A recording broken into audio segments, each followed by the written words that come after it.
माया सरेसान अहमद ऐं असां English language जी हिकु सीरीज़ ठाहे रहिया आहियूं ऐं उन में सभ खां पहिरियों असां खणूं था पार्ट्स ऑफ स्पीच। त what are parts of speech? Parts of speech ॻाल्हाइण जा लफ़्ज़ थींदा छा आहिनि? पार्ट कोड व हिसे खे ऑफ माना जो, स्पीच माना ॻाल्हाइणु, तक़रीर करणु। हिते असां सम्झंदासीं त ॻाल्हाइण जा लफ़्ज़ आहिनि छा, असीं उनखे कीअं इस्तेमालु कयूं था ऐं उहे थींदा छा आहिनि। चए थो we use words to speak, असां लफ़्ज़ इस्तेमालु कंदा आहियूं ॻाल्हाइण लाइ इन डेली लाइफ, पंहिंजी रोज़मर्रा जी ज़िंदगीअ में।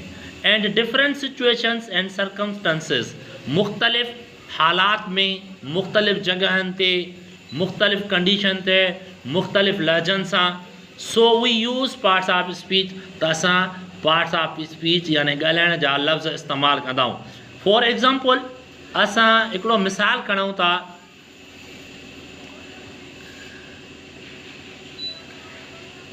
Naseem is a girl, Naseem is a girl.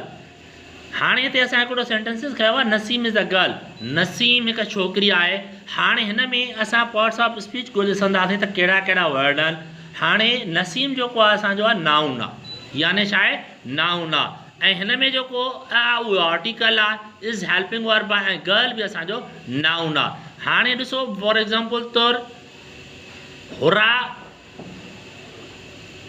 V have one, वाह वाह असीं खटी वियासीं।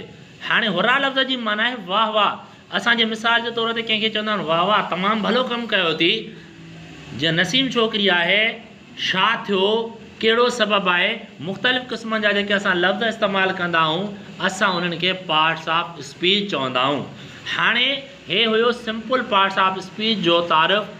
हाणे नेक्स्ट लेक्चर में असां पार्ट्स ऑफ स्पीच जेके असांजा 8 आहिनि, noun, pronoun, verb, adverb, preposition, conjunction and interjection, हाणे हिक हिक खे असां क्लियर कंदासीं, उनजी डेफिनेशन ऐं उनजा काइंट्स बि पढ़ंदासीं।